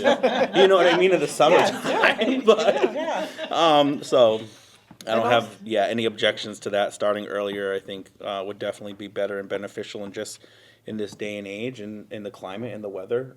Luckily, we haven't had, bad snow. And also we'll be getting the HVAC units, Yes. which will help with that August heat and humidity, which I know sometimes can be a factor in people wanting to be in those buildings in late August, Yeah. September, but we are remedying that. So Right. that is another factor that, when Dr. Connors first asked, thoughts on surveying, I thought it was to Brian's point of June 11th, I mean, you got the whole month of Yeah. June Right. practically at Yeah. that point. Yeah. You know, so it's kind of, you get 3 weeks in June, then you're gonna still get 3 weeks in August. I mean, you're still getting a really good bulk of summer. It's not really. Yeah.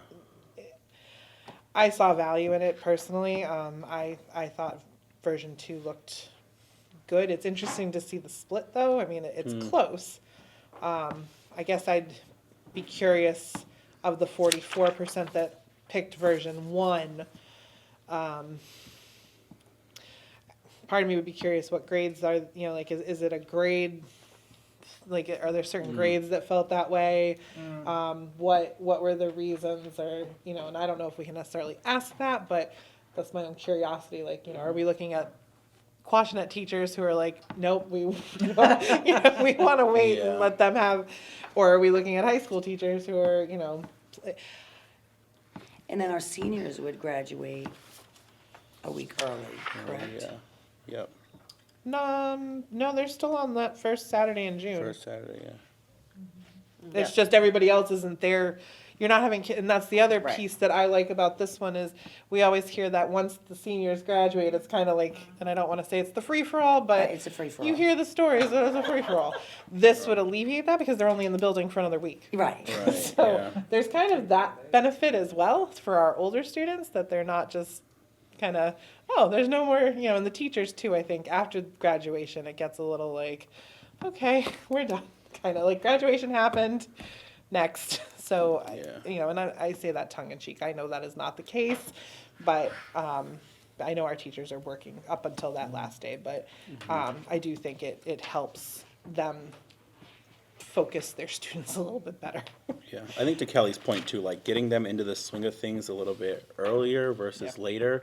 But also, I'm gonna put a plug out there for all of the parents that do not have childcare because camps have ended. Like it's Right. always that awkward. But that's that You know? week. Like Yes, it's always yes. that week. It's that last It's week. Well, that tribal last- camps end earlier than that, so August they're But kind of looking rec for camp things, ends but- the second. Rec camp ends that second week of August Yeah. usually. Yeah. So there's usually 2 weeks in August where families Yeah. don't have camp. Exactly. So that actually And it's the helps. same thing at the end of the school year. Right. where They're there's gonna- like they a might week run or into it at the end of two the school year. At the end of the school year, no, where they close them Yeah. down to get prepared for summer camp. We might see it on the other end, like where we're fixing it in August, where it won't be as big of a need. We might see it on the other end in June with that need. But with enough planning and advance notice, it's possible something could be worked out. Right. You know what I mean? I guess my only other thought, and where we got permission to survey, do we need to talk to Sarah about contract, like about if this impacts, I understand we could probably do like an MOU or an MOA for this 1 year. And I guess I just want to make sure we wouldn't be putting this forward and then getting agreements immediately after that we're violating something. I didn't see anything, and I know in our conversation you felt pretty confident too. I guess I'm just wondering, do we need to? Do you think we should? I'm one of those that never hurts to ask, just to be sure. I mean, I am confident in the collaborative nature of this work with the union, that we sat together, talked it through first. I asked, I shared Yeah. the survey with them, like, is this okay, like, the Yeah. way I've asked it, so it has Yeah. been a mutual effort. Okay. I'm thinking more just because it is such a close cut on Right. version 1 versus version 2. Maybe we just ask and make sure that we're above the line on it and everything is good, and then once we hear back, we could maybe take a vote on it. Yeah. Does that work for everyone? We will be with Sarah Yes, we Monday, will. so we can Well, ask them. Monday and at the conference too. We can Oh, probably yes, right. Catch her there. Is it something where the board would feel comfortable if we proceeded and waived the first read and with the assumption that Sarah's gonna review it, if there's no objections? You mean take a vote contingent on Sarah's Yeah. positive recommendation? Yeah, then versus rather bringing it back? Yeah. If that's the will of the committee, I'll, someone make a motion if that's what you wanna do. All right, I make a motion to waive the first read for 2026, 2027 Mashpee Public School calendar. Okay, so, thank you, Brian and Camille. So we have a motion to waive the first read and to second. Any further discussion? Camille, how do you vote? Yes. Kelly? Yes. Brian? Yes. And I am also a yes. All right, so we have waived the first read. Do we have another motion?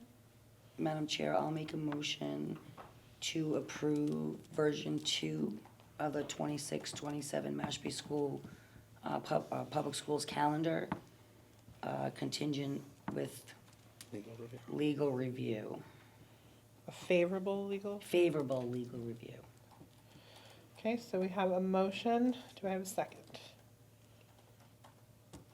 Second. Okay, any further discussion? Okay, hearing none. Camille? Yes. Kelly? Yes. Brian? Yes. I also am a yes. All right. Okay. Okay, so, we kind of went a little out of order, it looks like. Oh, That's okay. It's the full moon. Blame it on the full moon. It's the full moon tonight. There's your excuse. yep. Oh my goodness. I Okay, so now we're gonna apologize. do the presentation of the superintendent's proposed FY '27 budget and CIP request. All right, you ready? Okay, so, wanted to give, this looks a little different probably than how it's been presented to you in the past, but just in working, with this new team and learning the processes and understanding that this is really just my first presentation to you of our proposed budget for FY '27. So there will still be a narrative, there'll still be a book, all of that. We just, thought we'd focus on the numbers and rationale first before we, make it all look beautiful. But this is beautiful, I promise. All right, so just to give you some of the foundation of what we as a team were really working at as we work to build this budget, is first and foremost that it's always about the students. You're going to hear us always say that. Keeping our students here, supporting their growth, and being invested in their long-term success. But then, after the students, it is the people here in Mashpee. We know that we can't support the students if we're not investing in our staff, because they are foundational to all of our schools and our school community. Strategic funding, it's about high-quality instruction, student services, and safe and well-maintained facilities. So keeping all of those, keeping those three core areas in mind. Ensuring, again, maintain that core operating capacity. Things have to run smoothly, and I know facilities, it falls under DPW, but that school safety and ensuring our students and staff have what they need is critical in this. We are seeing significant increases in out-of-district placements, and we're gonna focus your attention to that specifically tonight. Minimizing the impact of school choice tuition, you've already heard me allude to shifting funds there. And then overall, and I've been saying this, I think since my interviews, ensuring fiscal responsibility while meeting mandated requirements in student needs. I am a very fiscally responsible and conservative individual. I haven't turned the heat on in my house yet. If that tells you anything at all. I also live alone with the dog, so. Okay, so we wanted to, I said to Monica, we were just gonna start with the big picture. Now, I know it is a little difficult to see on the screen. Hopefully, Kelly, your glasses are okay on your sheet, because on mine, it's a little blurry. Well, you gave them to me, so Okay. they're working pretty good, Dr. Connors. Okay, good. So we wanted to really be very clear in what the budgets of the past look like in comparison to now. And so Monica, if you just want to take us through kind of how we laid it out for the committee on this slide. Yes, usually you were probably used to just seeing a total budget and just an offset of the school choice account. Because the other two lines, the circuit breaker and the grants, were netted out of the expenses up on top. What we were trying to show is what business as usual is, a level service budget, and what the expenditures are, how much it costs to run this business, to run the school as is, with the services that we offer them. And that's why we took the previous years and brought down those other sources, those other funding sources from the top that they netted out to the bottom, so we can compare apples to apples. And you can see that what we're requesting is not above and beyond what more or less was requested in previous years. And we are recognizing, this budget proposes a 5.79% increase over previous budgets, but we're gonna clearly show you how that came about. So you can see very clearly, and we're very transparent, and where the ask, it's not even an ask, is coming from. So wanted to show you visually what our operating expenses look like from last year to this year. And I'll lay this out in numbers on the next slide as well. You'll notice they look very similar. You can go back to the pie graph, Sherry, they're still on that. But even just visually, you can see probably the biggest shifts are in those three biggest areas: transportation, out-of-district tuition, and curriculum and technology. So what I did for you on that next slide in your packet is just laid out what those the percentages of our budget are from 26 to 27, and I draw your attention to the line of out-of-district tuitions. 20% of the FY '26 budget for out-of-district, 33% in FY '27. That's a significant increase. And we're gonna talk about how we arrived at that number versus how that number was calculated. We kind of talked about some of this stuff, and I had said, go conservative, like, because we don't, like, We don't want that. we don't want to be over budget. No. And when that was brought up, I mean, I know we've had it in the past and we've been able, but where school choice is back to its floor. Yes. And we no longer have that cushion Yes, to fall right. back on because of the HVAC. No, and like I said, I would We need to rather, be more fiscally Right. conservative in this regard, which is why when we talked about it, I said, please go conservative, Right. because seeing how over we were and knowing our school choice funds, again, they're not a guarantee of year over year what we're gonna actually have. Yes, we got this new fund passed that's going to help become a cushion for this specific expense. It still worried me, so that's why. no, and I would rather, I think, well, I'm hoping we would rather, I'd rather see that 2.3 million of a total of a proposed budget, and we only expense 1.7. The best Rather case- than the 1 million and expense 1.7. Yeah, the best case scenario is that we don't have to use it. Right, But then we can put the difference up until the 2% of our net spending into that account that was approved. yeah, It's not gonna go anywhere else. It's gonna go into that account, and if there's any excess Then it goes amount, back. it'll go Yeah. back to the town. okay, Worst case scenario, we're covered by the budget. right, And the other piece I like is we do have students we can tie to this right. potential. And I think that is an important piece that we may or may not, I mean, we might have had an idea, but I feel confident that the digging has been a little deeper in this round to say this projection is fairly accurate and anticipatory of what may be. Not that we're padding anything or, trying to fluff anything up. It's really like we have a potential cost here. And again, looking at the bigger picture of funding at a federal level, at a state level, and what then trickles down to us to cover these expenses, there are other factors at work here that I think in that first conversation we had, I felt this was a smart way to start Yeah. looking. So I'm And glad. if I can add, even the probable, there's so much volatility that can happen in the special ed world. Anything from students moving into the district, needs changing, students' placement is a team decision. There's a number of factors that I could go into greater depth at another time regarding the volatility of those out-of-district tuitions. And it could be more. Yeah, let's hope not, but yes. Right. But Yeah, but I mean, obviously, we need to cover the needs of the students and what's best for them, and if that is out-of-district placement, we need to make sure we have the funding to meet our students' Right. needs Yeah. and support them. And So- the issue is that it is a moving target, that's why it says as of 10/31. And the issue is that if we happen to have a student move into the district and that student needs a residential, we're talking $300,000 ballpark. Right.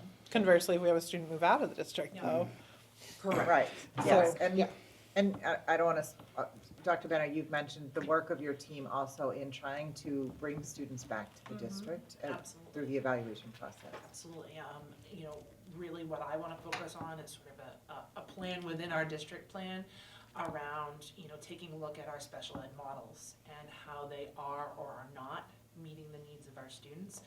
In a perfect world, we educate our students in district as to the greatest extent possible while following all of the regulations in special education.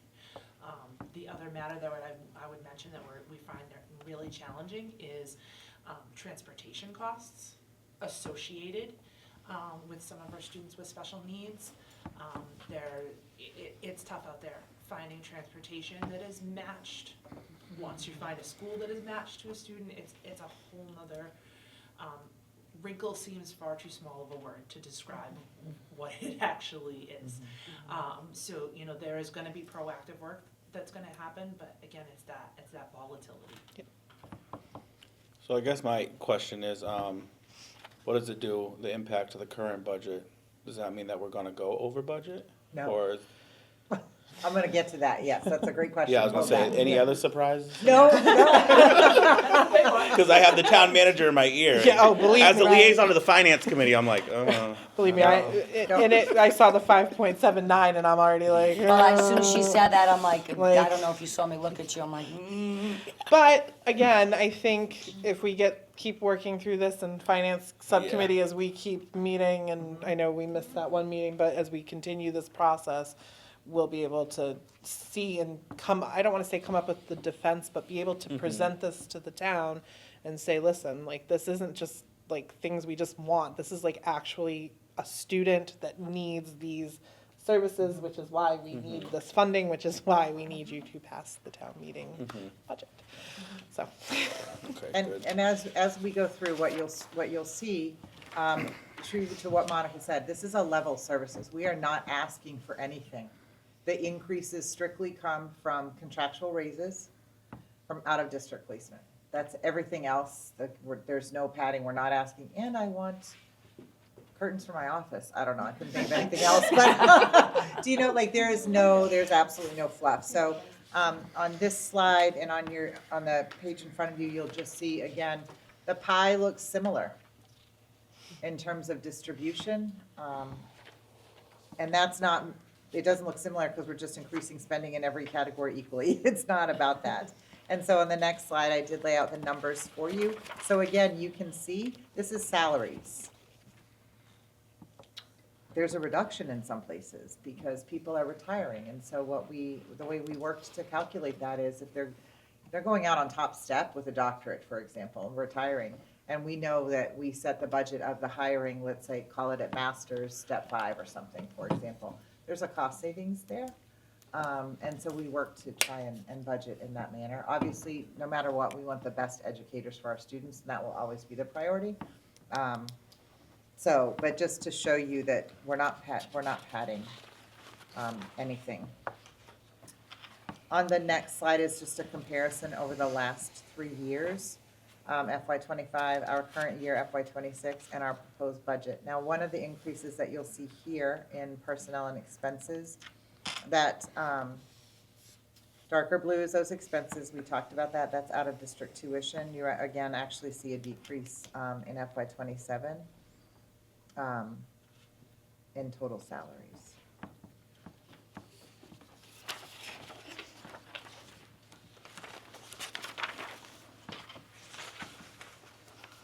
And then I just, again, because what we've done previously with the budget is with out-of-district tuitions, when it's gone over, to your point, Brian, school choice money we've been able to use parts of that. So what I wanted to show you, this is just a repeat of a slide earlier, again, just to show you the colors, because it shows an easy shift. But on the next slide, what I really wanted to point out is, did I do a next slide? I can't remember if I did. Yes. Yes. The third, oh, I slide. only have a question. Oh, Oh. We have on wait, our this sheet. one, sorry. I know you, yeah, because I printed. That Oh, there, one. okay, Yeah. that's okay. No, it's a full moon, it's late, Again, it's all the full things. moon, the full moon. Full moon, It's all the all full right. moon.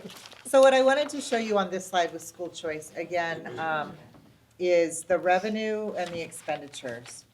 I'm a visual person, so you always see the graphs, but on the right-hand side of the slide, you'll see each year the revenue that we took in school choice monies for a total of almost $4 million over that time span.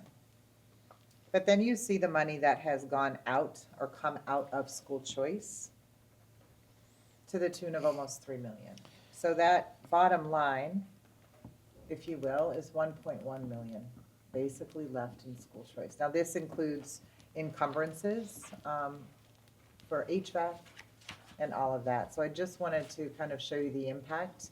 We no longer can, I don't want to say I know. we can no, We can't we can rely no on it. longer Yeah. rely on school choice to dig us out of unforeseen circumstances. So I wanted us to present a budget that takes into account possible circumstances. We're not padding anything, we're using the data from the past to say, this is the budget, this is the actuals, how do we not get in that? And then school choice money swoops in and bails us out of that problem. We don't have that. We're not gonna have that luxury any longer, much longer. And we knew that with the HVAC project. We It knew was the gonna- bulk of it yeah. was school choice funds, and that's why we had let school choice build up as it Yes. had. Yep. So it's not something that's unknown to us sitting at this table. It's not a surprise. It's just now we're in that phase we knew was coming 2 years ago when we voted for the HVAC Right. project, and we're here. And this is what we've got to do now to, move forward and. I'm wondering too. Trying to go back. With special education,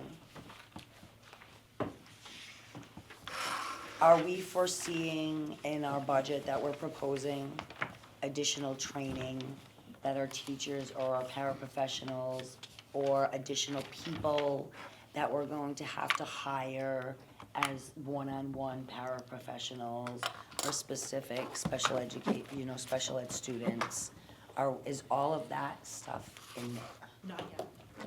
So really, again, the goal for this year for me, I wanna take a deep dive into our program models, into our staffing models, our instructional models, all the things, and see, where we can do better, not just to save on out-of-district funds, out-of-district tuitions rather, but just do better for kids. And so that's gonna take some time to really come up with that long-term plan for improvement of the special ed program as a whole, and a lot of voices involved in that process as well. But that's certainly I think the next step that needs to happen. There are not proposals for, we need this additional teacher that's then going to bring back 2 students from out-of-district placements or suggestions of that nature. We're not even there yet. Because I know in past conversations that we have had, looking at the kids that are coming into Coombs, and the high needs, children that are coming into Coombs, and expecting, okay, they're going to go up. Now, does Quashnet have the same supportive staff, the same training that the KCC people had, so that then when they get here to Quashnet, they can stay here? And then does the middle high school have that same Well, training and supportive staff at the middle high school to that's support like your those 2 internal kids? audit you said you're Yes. doing before your official. Actually, that's not even that. Not even that, The okay. DESI piece is more about document and Okay. record review. We need to do, again, a programmatic Yeah. evaluation. Mhm. And I can tell you right now that the programs from building to building are not aligned. And we will, I've been saying this a lot lately also, a reallocation of resources. We will need to, I come from a world where I don't throw money at problems and people at problems. We work to solve the problems with the resources we have first. And I've already seen some ways that we can reallocate with absolutely no harm to students or classrooms. It's just thinking differently about how things are done for greater alignment across all three schools, again, in support of students. So that's further work. We knew we needed to obviously present the budget had to be in to Munis October 3rd, right, Monica? Was that the day? I remember. And so we had this timeline. So we knew that the biggest pieces we needed to make sure that we built our budget and we were able to present to you very clearly our cost centers that led to this 5.79% increase over ask. We also have to remember that last year in FY26, we were in the midst, or you all were in the midst of negotiating Unit C. And so that FY26 budget, which is what we're in now, that was already in Munis, that was already agreed upon and voted on, so that wasn't captured, so we're spending that now. So budget to actuals will look different this year. We had to account for that in 27, so it's almost like of course it's gonna be more. There was a raise. We're entering into negotiations with 2 units. We've got to keep those things in mind. So there will be a closer look at the resources and how we reallocate to meet the needs of students. I think my only thing would be how we deliver this to the town manager and the finance committee. I know previously, when Patty DeBoer was here, she would have like a stand-in meeting with the town manager. I know the chair used to meet with the chair of the That select stopped. board also. That stopped for a while. But Yeah. building on those relationships to engage, their input first, because I've seen that be the pattern here from my time on the board. Where the town manager and we get pushback from the finance committee. But I also think that, because there's a lot of hot topics right now in town, and a lot of residents are worried about the tax base and stuff because of wastewater, all these other projects, the police station, the list could go on. So I think that we need to be a little bit more mindful in that, and with the educating the community on this, like you had said, it's not really for extra stuff, it's just contractual stuff and whatnot. But then also, how can we kind of simplify it for people and break it down? Because I think that that's kind of a hard pill to swallow. Going to town meeting, it's like we do have the largest budget, so obviously people are already, up in arms about, it. And I just want to work on that. I think moving forward, how can we build that relationship with the finance committee and the town manager to gauge them on this and have those conversations now versus waiting, throughout this process, and anything I can do, also to help with that, definitely. But the other thing is within the strategic planning that we're doing. One of the things I think that kind of gets left behind is also with the capital improvement is the buildings. Quashnet School was the last building that we did renovations on. The high school has been renovated. Casey Coombs School, not sure about that. But I think that the town will find ourselves in a situation if we don't upkeep and maintain these buildings where we're going to be, in the same position like the police department or anybody else, where we're asking for millions and millions of dollars to fix this. And it is kind of something, but I think that we should, in these plans and stuff, continue to try to, chip away at whatever we can to renovate the buildings and have, a nice, safe environment, like you had said in your, yeah. I agree. No, I appreciate the presentation. Camille, do you have anything you wanted to cure anything budget-wise? Okay. No, I appreciate the work, and I think, to Brian's point, it's kind of on us as a school committee to start kind of helping to, educate people that the budget is not, it's contractual. You've got rising healthcare costs, you've got contractual raises and steps and lanes and all of those things that factor into that expense alone. But then with special education, not having definitive information until it's kind of already happened, it's kind of on us on this side of the table to talk to the people we know and say, hey, we need you to show up at town meeting. And to Brian's point, I'm sure Dr. Connors, Ms. Hill, Director De La Hoya, Dr. Bennett, they are meeting, my understanding is, with everybody on the town side. But if there's stuff that you do need us to kind of like help with and talk to, the town manager or whoever, finance committee, like Brian said, I mean, we're here and that's what we can do to help, but I think part of it is too on us to say, like, this is what is needed to keep everything as it is. Like, we are not changing, we are not, Right. we're that's- not, it's just I'm to not asking for continue. new positions, nothing. And I, Monica works very closely with the town, and they have been incredibly helpful and supportive. I have not, I mean, I've had conversations, I met Rodney initially, we presented in front of FinCom for the reserve fund. I do believe there's a very positive, open relationship there already. I didn't want to reach out to him and say, hey, can I talk this through with you until I had presented to you all. So I have not reached out just for any informal conversations to say, this is what we're doing, this is the peek behind the curtain.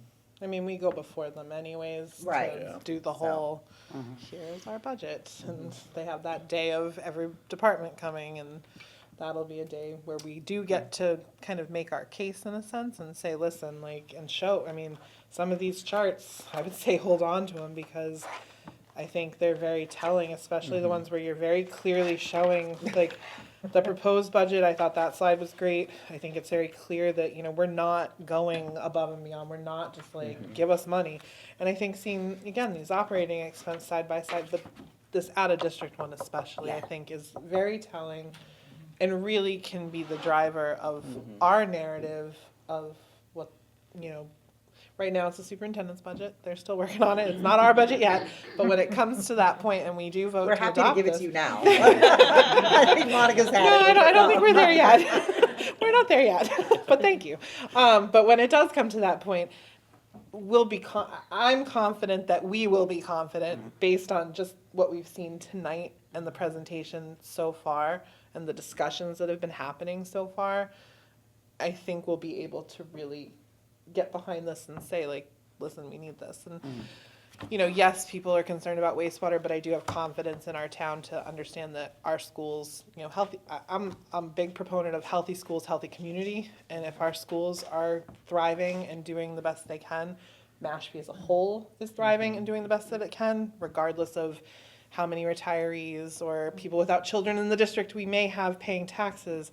The schools really do help keep a community thriving, and I think that's also part of our narrative here too. Is we're not adding, we're trying to keep things as they are, get through as we start building up the special ed fund that was just passed, as we finish the HVAC units, as we look at like everywhere else on the Cape declining enrollment, but also with school choice leveling off because it's leveling off at a lot of different schools, not just Mashpee. So yeah, that's my 2 cents on it. But if anybody else has anything else they want to say, okay. I think that's it. Next week, just quickly, next week is the joint school committee and superintendent MASC MASS conference. So I will be attending that as our delegate for that, as well as just to learn more stuff. So hopefully it'll be fun and yeah. That being said, final motion of the night. Who wants the honors? I will make a motion to adjourn. Thank you, Kelly. Anyone 55. want a second? Second. Camille can have Camille got the second. Thank you. No further discussion. Camille. Kelly. Yes. Brian. Yes. I also am a yes. Thank you, everyone. It is 7:55. Thank you for correcting me. I'm looking at the clock over there, I'm like, it's really.